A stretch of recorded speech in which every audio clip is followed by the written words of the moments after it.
how to change iCloud calendar sending email address on iPhone.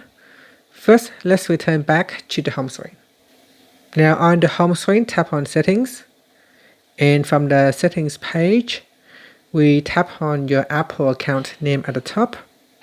Next, we tap on iCloud, then tap on the CO button.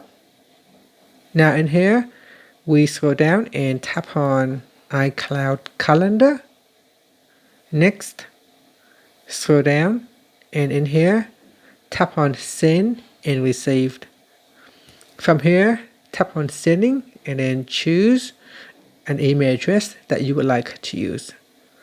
And that's it. From now on, whenever it sends out invites or calendar events detail, it will use this email address. And that's it. Finally, you can swipe up to return back to the home screen. Thank you for watching this video. If you find it helpful, please like and subscribe to my channel for more videos.